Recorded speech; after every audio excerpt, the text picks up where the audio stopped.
teremos agora a exposição do Dr. Fernando Lopes Figueiredo, que vai abordar o tema medicamento homeopático, matéria espiritualizada e suas ações nos fluidos. 40 minutos, Dr. Fernando. Então, bom dia a todos, obrigado pela oportunidade.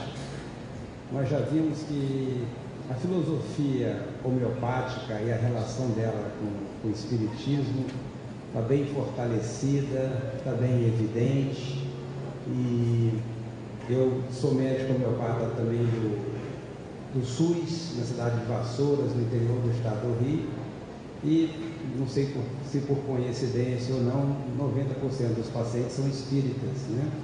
Eles vão consultar já levando uma receita homeopática espiritual para pedir transcrição. O SUS é assim, né? Até com homeopatia, com a espiritualidade. Conseguem receitas em reuniões mediúnicas de cura e vão lá para confirmar e trazer. Isso é muito bom, porque nós estamos vendo que isso está sendo fortalecido com o conhecimento que a gente está apresentando e vem fortalecer a nossa prática médica. Já foi falado bastante de Hahnemann, né, da sua vida, das suas colocações, das suas experiências, e eu coloco esse slide para a gente ter uma ideia cronológica dos eventos que vão acontecer, que eu vou arrumar uma citação mais antiga do que a de Emmanuel, de que a homeopatia age nos fluidos, que age no corpo espiritual, né? Kardec, na Revista Espírita, de 1863, então 50 anos aproximadamente depois da publicação do Organon, ele vai fazendo uma dissertação sobre aqueles que estão fazendo a difusão positiva do Espiritismo, né? Nessa reportagem ele fala de Jean Reynaud, um jornalista francês, que escreve uma obra também com cunho espiritualizado, e ele faz essa colocação: a homeopatia provando o poder da ação da matéria espiritualizada, que é um grande respaldo que ele coloca para a gente, liga-se ao papel importante que representa o perispírito em certas afecções. Ataca o mal em sua própria fonte, que está fora do organismo, cuja alteração é apenas consecutiva. Isso vai ser de extrema importância para nós entendermos a proposta do tratamento homeopático. Já mesmo agora estamos falando da aplicação do remédio, do início do tratamento. Como é que a gente coloca isso? Porque é preciso entender, como também já foi repetido de várias fontes, de vários espíritos, de autores e pensadores, que o adoecer do homem ele é muito complexo. Adoece como causa primária o espírito que adoece, que joga para o perispírito, e decaindo de níveis ele vai chegar no corpo físico.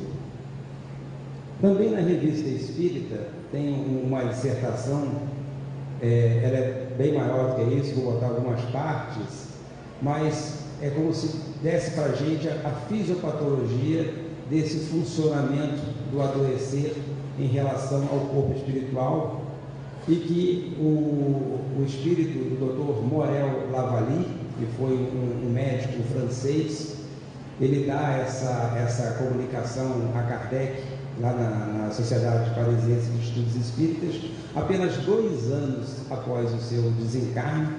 Interessante que o Dr. Morel Lavally, existe a lesão conhecida, o desenluvamento traumático não rompido, que a experiência toda do Dr. Morel Lavally era em traumatologia, e ele vai, desencarna e traz para a gente uma outra proposta completamente diferente da sua experiência de vida, dizendo que o homem adoece de outras maneiras, né?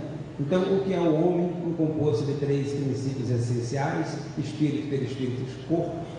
Já foi dito, explicado, professor Javier, na concepção de Hahnemann, na concepção doutrinária kardecista.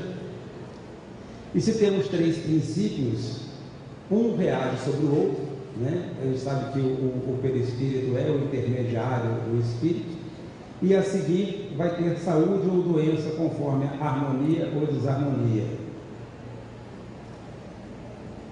Se a doença vem do corpo físico, o que a gente tem que fazer? Tratar o corpo físico. Mas e quando essa doença não vem do corpo físico? Ela está numa causa mais profunda. E a gente vai ver logo em frente que essa característica do corpo espiritual é da imponderabilidade, da dificuldade de se medir, de se palpar. Ainda é difícil no nosso mundo, no nosso estágio evolutivo de pesquisa. Então fica difícil de você fazer esse diagnóstico se não entender esse processo. Se a perturbação vier do perispírito, se for uma modificação do princípio fluídico que o compõe, que se acha alterado, será preciso uma medicação em relação com a natureza do órgão perturbado. Então, a gente sabe que o perispírito ele é fluídico, ele é matéria, derivado do fluido cósmico universal, ele tem a sua capacidade fluídica e ele origina doença. Então isso é fato. Então, se eu consigo perceber ou idealizar, entender que eu tenho patologias que se originam desse corpo espiritual, eu tenho que combatê-la na fonte. Foi o que Kardec falou algum tempo atrás. Ele age na fonte da doença, que é o perispírito. Se a doença proceder do espírito, não se poderá empregar para combatê-la nenhuma outra medicação, senão uma medicação espiritual. E a pergunta, ora, o que fazem geralmente os médicos? Cuidam do corpo e o curam, mas curam a doença? Não. Por que eles não curam? Sendo o perispírito um princípio superior à matéria propriamente dita, poderá tornar-se a causa em relação a essa. E aí vem os bloqueios, agravações, aquelas críticas que o homeopata não gosta de corticoides, o homeopata quer exonerar a doença, o corticoide bloqueia. Então, estou tratando o corpo, mas eu estou entravando esse fluido vital que a gente entende no estudo da homeopatia, que o medicamento homeopático agindo lá no fluido vital ou no corpo espiritual, conforme a nossa concepção, ele vai dar um estímulo e a gente só espera esse estímulo voltar pelo princípio da semelhança. Eu ofereci aquilo que eu estou adoecendo, vou esperar a força me responder anulando aquilo que ele apresenta. Cuidando do corpo, destrói o efeito, contudo, residindo a causa no perispírito, a doença voltará novamente quando os cuidados cessarem. Assim, não é vestindo a camisa de força num louco ou lhe dando pílulas ou duchas que se conseguirá restabelecer o seu estado normal. Apenas acalmarão seus sentidos revoltados, acalmarão seus acessos, mas não destruirão o germe, senão combatendo por seus semelhantes, fazendo homeopatia espiritualmente e fluidicamente, dando ao doente pela prece uma dose infinitesimal de paciência, de calma e de resignação, conforme o caso, como lhe dão uma dose infinitesimal de brucina, que é uma alcaloide danosvômica, e digitalis ou acônito. Então, isso já foi explicado pelo Dr. Ricardo, e nós estamos fazendo, exposto pelo Dr. Javier, na mensagem psicográfica de Hahnemann. Nós ainda estamos no primeiro caminho dessa história de tratamento. A homeopatia é o primeiro princípio. Já estamos entrando no tratamento dos fluidos, porque o corpo perispiritual é fluídico, mas ainda não temos um tratamento espiritualmente. Ele vai se processar com essas formas de paciência, caridade, de auxílio, e da mesma maneira que Kardec coloca, para destruir uma causa mórbida, deve-se combatê-la em seu terreno. O Dr. Morel é que faz essa dissertação. Então, como já havia sido exposto, eu não vou ficar tratando ou tentando homeopaticamente uma fratura. Está quebrado, tem que corrigir. Mas aquelas doenças que se manifestam, ou aquelas queixas inespecíficas, absurdas, aquela síndrome do elevador, que o paciente fica queixando uma coisa que sobe e desce na garganta e não consegue encontrar, que a gente vai procurar, vai levantar a história dela, vai ver todo o envolvimento afetivo para poder encontrar essa causa um pouquinho num campo superior, fora do corpo físico desse paciente. Voltando à excelente comparação do Ricardo, do nosso Livro dos Espíritos dos Homeopatas, né, nosso Organon, no parágrafo 269, é que Hahnemann dá uma pincelada, uma introdução do que é essa preparação, ou seja, como é que ele vai fazer um remédio agir no corpo espiritual. Como que ele consegue fazer isso? Ele diz que o método homeopático de cura desenvolve para seu uso especial, a um grau até agora nunca visto, os poderes medicinais como que espirituais das substâncias. O que é o espiritual da substância? Ele está falando de alguma coisa imaterial. Ele usa o termo espiritual, ou seja, ela está a matéria espiritualizada, ela está bem diluída, ela está fora da sua parte grosseira.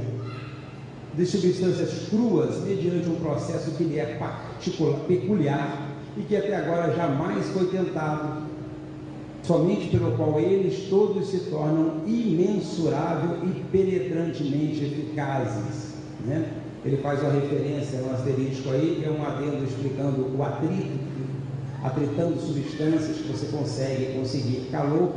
Então ele coloca que existe sim uma maneira, uma técnica, uma farmacotécnica de preparação de um medicamento que ele vai se espiritualizar, ele vai liberar propriedades que ele ainda não possui na matéria crua, ou seja, na matéria simples. Isso não está ali, é preciso ser usada uma técnica, e ele fala que até então nunca foi apresentado. Existem algumas histórias, né, que Hahnemann descobriu a sucção levando os medicamentos a cavalo, né? Isso não está provado, porque ele sacudia no lombo do cavalo e ia fazendo a sucção dos medicamentos, mas isso não está provado, é a gente subestimar a inteligência e a grandiosidade desse espírito que veio, como na palestra de ontem, veio para falar à Terra, né, falar à humanidade, trazer algumas coisas a mais. Então não é isso. Então mesmo que no estado cru não dão provas de ação, eles atuam sobre o corpo humano. Essa mudança notável nas qualidades dos corpos naturais desenvolve os poderes dinâmicos, né, do parágrafo 11, latente, que já foi lido, é aquela definição do corpo vital, aquele corpo vital que ele não é a mesma coisa que o princípio inteligente, ou seja, extremamente coerente com a nossa proposta espírita. Ele é diferente do espírito, mas ele sofre a sua influência. Então esse corpo vital, ele vai sofrer a influência desse medicamento. Kardec também, na Revista Espírita, faz uma menção, ele não entra em detalhes, ele cita que os espíritos fazem citações de fluidos latentes, ou seja, algumas propriedades daqueles elementos, propriedades fluídicas, não ainda de matéria grosseira, mas que estavam latentes, ou seja, estavam adormecidos, só vão se manifestar após alguma intervenção, algum processo. Então, Hahnemann cita isso, ou seja, tem alguma coisa que fica ali latente, despercebida, como se fosse adormecida. E essa segunda referência, ele fala do magnetismo, né?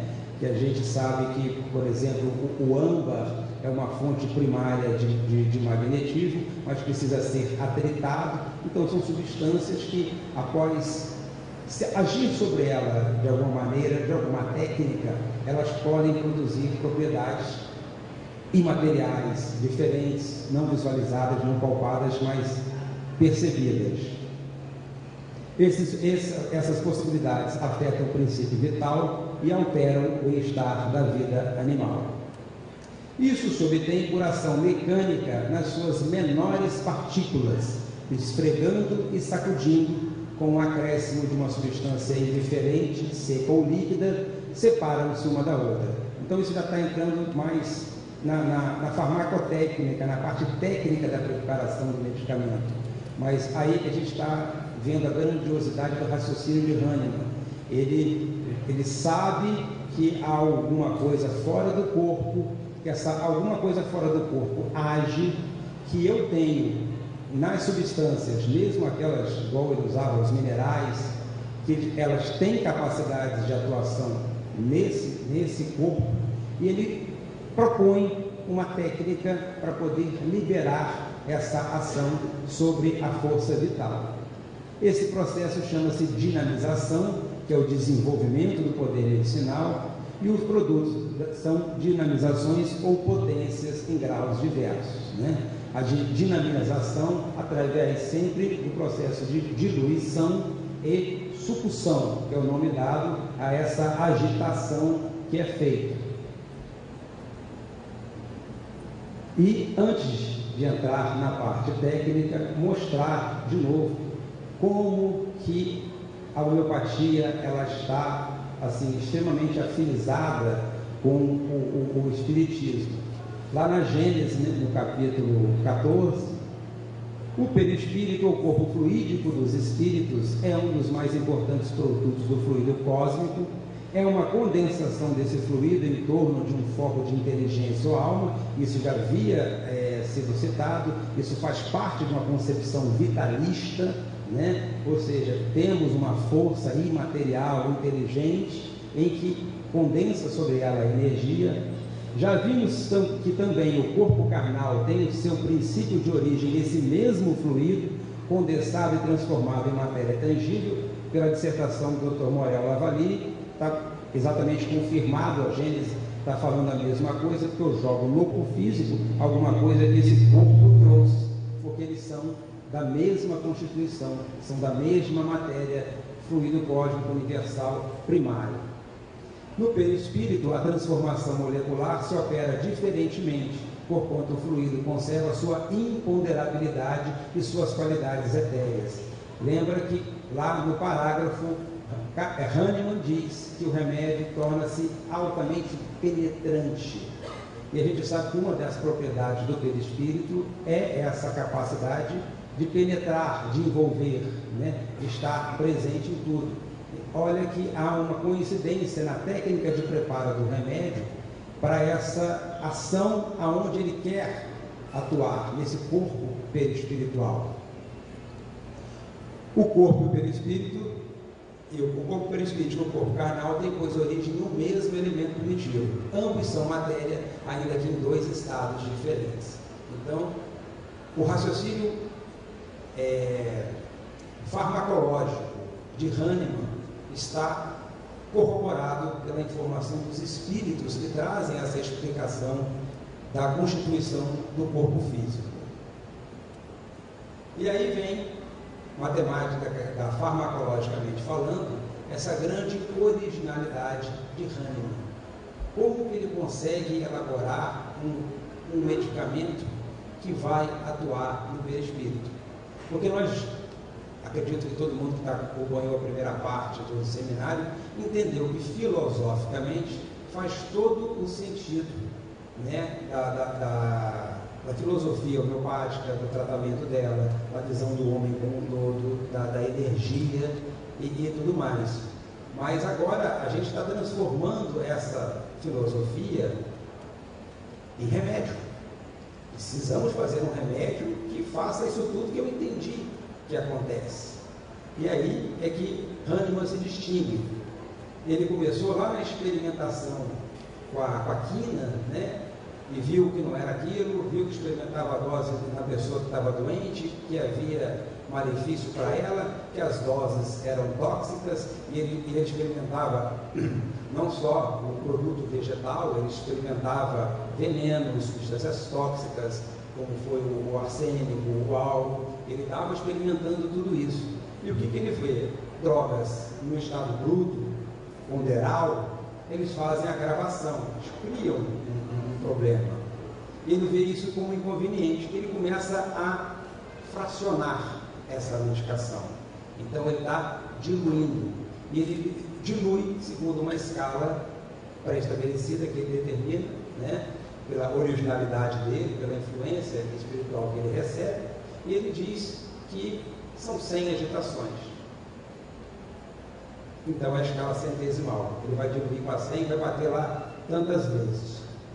O emprego de doses assim reduzidas surpreendeu pela evidência do aumento do poder curativo do medicamento, constatando-se que a força curativa não dependia da dose maciça, e sim a novas e desconhecidas propriedades que as drogas adquiriam quando a solução foi submetida a violentas sacudidas ou sucções. Então, não é a dose maciça que vai atuar. Ele já descobre que, primeiro pelo pensamento da semelhança, a dose diluída, ela dá uma melhor resposta. Ele vai concluindo isso através da experimentação em si mesmo e aqui nos outros. Ele vai concluindo isso. Por quê? Porque ele compreende que a origem dessa patologia que ele está querendo tratar não está no corpo físico, no corpo carnal. Ela está numa energia diferente, uma energia vital que responde.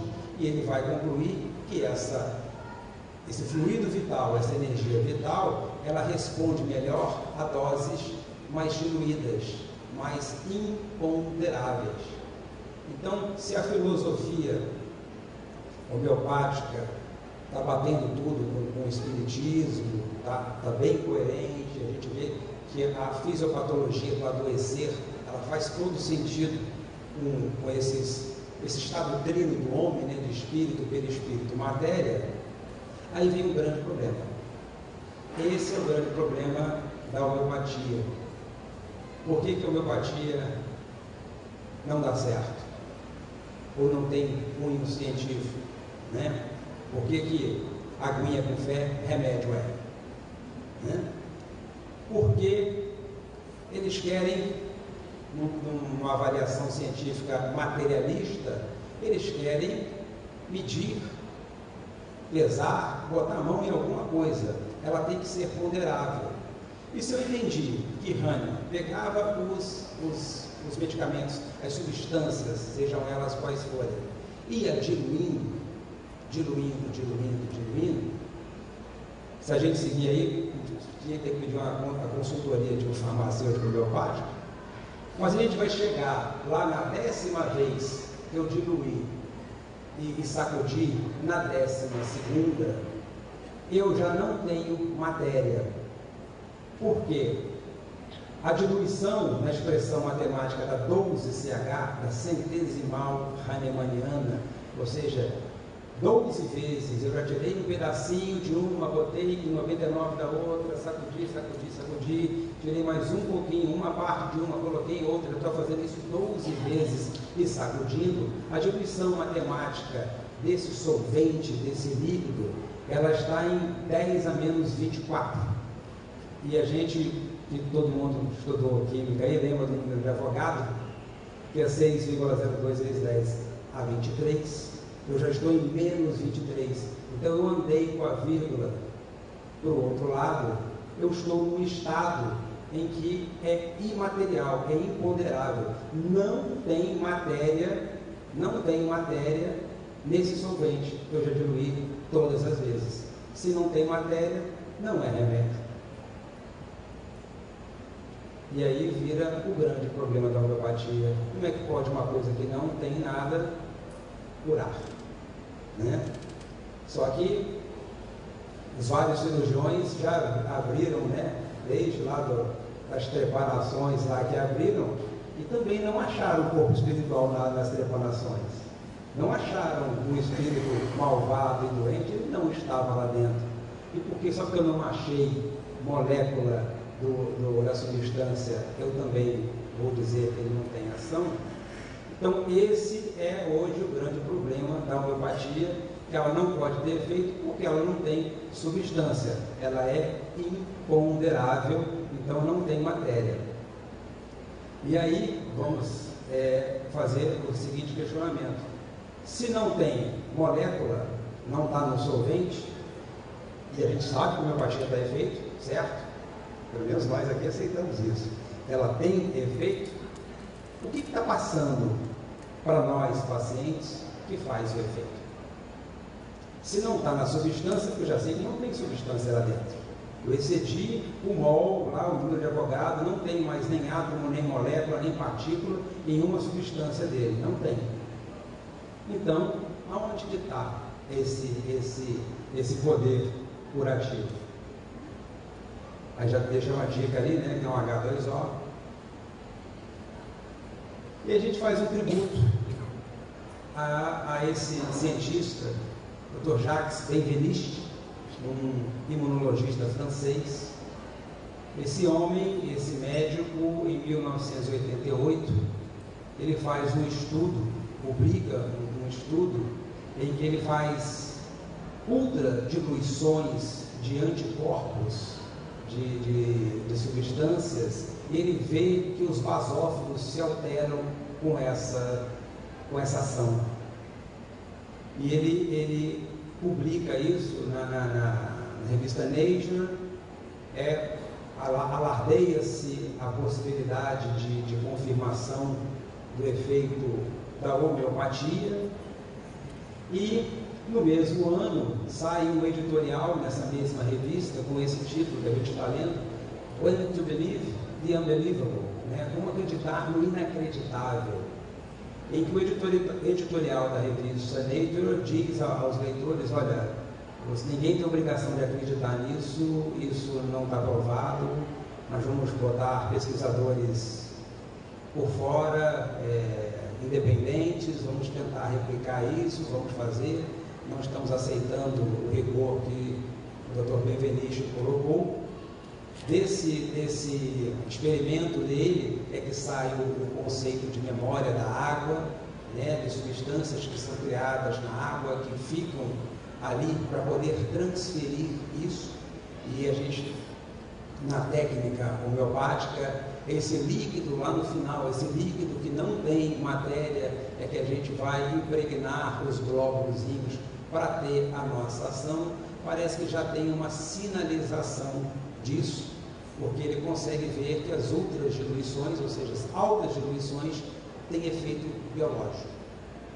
Mas o Dr. Benveniste, ele é desacreditado, ele perde o cargo dele no laboratório, Instituto de Pesquisa Nacional lá da França, ele tem todas as dificuldades, não consegue replicar o estudo dele, e passam-se alguns anos, e aparece o cientista Luc Montagnier, o descobridor da AIDS, do vírus da AIDS, e todo mundo já deve ter ouvido falar nisso, que tem uma frase, né, que diz: I can't say that homeopathy is right of everything. Eu não posso dizer que a homeopatia está certa de tudo. O que eu posso dizer agora é que altas diluições são corretas. Altas diluições of something are not nothing. Então, altas diluições de alguma coisa não são nada, são alguma coisa. They are water structures which mimic the original molecules. Então, são estruturas de água que imitam, fazem a mímica da molécula original. Então, olha como está andando o nosso paradigma, né? O pensamento homeopático de uma genialidade de lá de 1810, passando por mais um desses martes, a exemplo da palestra do Dr. Haroldo de ontem, do Dr. Jacques Benveniste, que vem falar à humanidade. Ele traz uma pesquisa diferente, mas infelizmente o paradigma dele não estava dentro daquilo que eles queriam. Ele sofre a censura, sofre o ridículo, cai, e anos depois, 20 anos depois, alguém vem e fala: ó, aquilo lá era certo. E agora quem está falando é cientista também renomado, inclusive, né, nessa publicação aí, ele fala que ele está indo embora para a China para fazer pesquisa, porque aqui na Europa, lá na Europa, ele não está conseguindo força para fazer isso, sofrerá preconceito e tudo mais. E o que há de novo? Aí eu só botei para citar, para mostrar, né, alguns artigos isso é de 2012, né, do ano passado, no simpósio do Grupo Internacional de Pesquisas Infinitesimais, de altas diluições. Ou seja, a ciência está começando a pesquisar as altas diluições, eles estão vendo como as possibilidades. Tem aí já o livro famoso do Masaru Emoto, né, de como que ele vê que o nosso pensamento influencia na estrutura da água, né? E a gente teria que de novo relembrar, não é o caso para hoje, relembrar de que é o nosso pensamento, como também uma emanação fluídica influenciando sobre alguma coisa, e várias pesquisas chamando a atenção de campos eletromagnéticos, de ultradiluições, propriedades físico-químicas alteradas na biologia das substâncias, né? E uma desses artigos é do Marcos Juliano Teixeira, um padre lá de São Paulo, também escreve bastante sobre isso, faz uma pesquisa, e ele chama a atenção para que a gente faça a busca num desses artigos, procurem nanopartículas em medicina ou campos eletromagnéticos e medicina. Então a gente vai ver que vai encontrar centenas de artigos de pesquisa.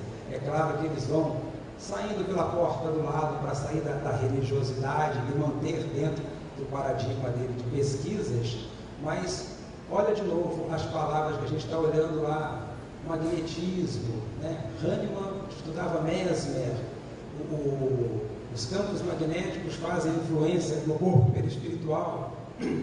Enfim, nosso estado da arte hoje, da pesquisa disso, está estranhamente confirmando o que era inacreditável. Ou seja, eu não tenho partícula na água e ainda assim tenho efeito. E o que é melhor, eu tenho um efeito numa coisa que também ninguém consegue ver. Nenhum cirurgião vai abrir o corpo humano e vai conseguir ver o perispírito, se você for médium vidente. Mas, cruamente, com a visão normal, ele não verá. E, para continuar bebendo na fonte, para não nos distanciarmos dessa doutrina que só fortalece a nossa ciência, há um fluido etéreo que enche o espaço e penetra os corpos. Esse fluido é o éter, com matéria cósmica primitiva, geradora do mundo e dos seres. E olha que interessante a Gênese. São-lhe inerentes as forças que presidem as metamorfoses da matéria. Não seria as altas diluições, metamorfose da matéria? Eu não a estou diluindo. Hahnemann não diz, eu estou levando elas a um estado infinitamente penetrante, imaterial. As leis imutáveis e necessárias que regem o mundo, essas múltiplas forças indefinidamente variadas segundo as combinações da matéria, localizados segundo as massas diversificadas em seus modos de ação. Olha a variedade de medicamentos homeopáticos extraídos de minerais, de plantas, de seres vivos. Segundo as circunstâncias e os meios, são conhecidas na Terra sob os nomes de gravidade, coesão, afinidade, atração, magnetismo e eletricidade. Olha os campos elétricos, olha os campos magnéticos influenciando a água e atuando naquilo que ele já diz: há um fluido etéreo que penetra tudo e constrói tudo no nosso mundo. Os movimentos vibratórios do agente são conhecidos sob os nomes de som, calor, luz e etc. Ou seja, todas as definições que Hahnemann fala: eu atritando, eu gero calor. Hahnemann está trabalhando com o fluido cósmico universal, ainda que nós não consigamos provar, experimentar, repetir. O grande problema da homeopatia estaria explicado se não houvesse essa incredulidade, essa dificuldade, esse preconceito, né? Essa maldade que fez com pessoas como o Dr. Jacques Benveniste sofrer na pele esse preconceito, essa ridicularização, enfim. Mas que a vida há de recompensar isso, né? Porque no início do Evangelho, o Espírito de verdade vai confundir os orgulhosos e vai justificar os justos, né? Só isso, gente. Obrigado.